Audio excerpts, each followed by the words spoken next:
Lionel Messi qui lance sa nouvelle aventure aux États-Unis, le boss du Barça qui fracasse le PSG et Luis Enrique qui prépare peut-être une grosse surprise à Paris, c'est le programme du journal du foot numéro 1341.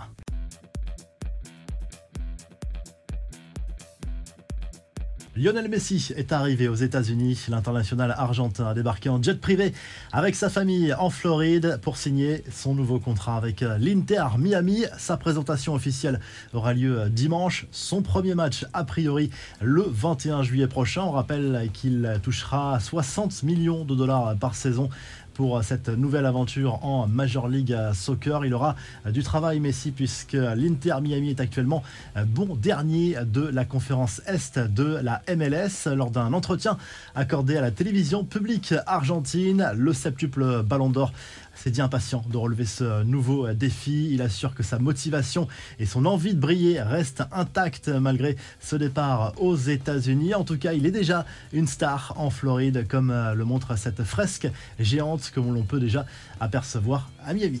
Johan Laporta, lui, tire à boulet rouge sur le PSG. Le président du Barça en veut au club parisien au sujet de Lionel Messi. Encore lui, d'après lui, le champion de France est responsable du non-retour de l'Argentin en Catalogne. Tout est bon pour sauver la face. Écoutez, Johan Laporta, le joueur a été marqué trop négativement par son passage au PSG, notamment à cause des sifflets du Parc des Princes. Toute cette pression aurait influencé son choix de partir plus tôt en MLS. Les infos en bref, Gianluigi Donnarumma doit-il se sentir menacé au PSG? En tout cas, l'arrivée de Luis Enrique change un peu la donne pour l'Italien. D'après l'équipe, le nouvel entraîneur parisien va entamer une réflexion autour de la hiérarchie des gardiens. L'Espagnol apprécie les portiers avec un bon jeu de pied et clairement ce n'est pas le point fort de Donnarumma.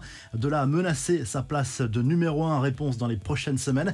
Les confidences de Kylian Mbappé à la nouvelle chaîne ivoirienne. Entretien diffusé mardi soir et tourné lors de son passage au Cameroun.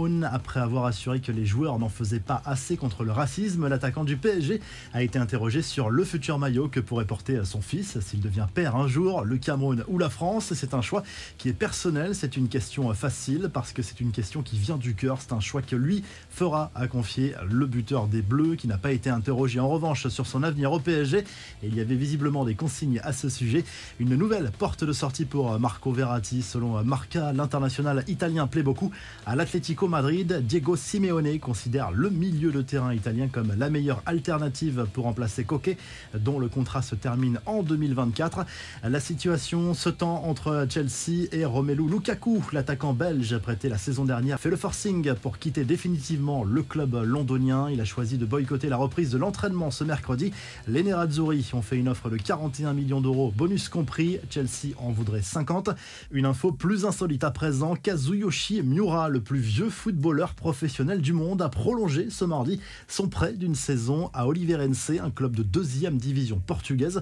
L'attaquant japonais a 56 ans et il compte bien jouer encore plusieurs saisons. La revue de presse en Espagne, le journal AS consacre sa une à Vinicius Junior qui profite de ses derniers jours de vacances au Brésil. La star du Real Madrid est amené à devenir l'un des leaders de cette équipe merengue pour cette nouvelle saison après le départ de Karim Benzema. En tout cas, il va signer un nouveau contrat jusqu'en 2027. En Espagne, toujours le journal Sport consacre sa une à Johan Laporta, le boss du FC Barcelone qui annonce la couleur pour cette saison. D'après lui, le club Blaugrana a une meilleure équipe que le Real Madrid et il vise même une victoire finale en Ligue des Champions à condition d'avoir 1 ou 2 renforts supplémentaires. Et du côté de l'Italie, la Gazette dello Sport se penche sur le mercato estival de l'AC Milan. C'est bouclé pour l'arrivée du milieu de terrain de l'AZ Alkmaar, Tajani Reinders, et Pulisic va passer sa visite médicale ce mercredi. Si le journal du foot vous a plu, n'hésitez pas à liker et à vous abonner et on se retrouve très rapidement pour un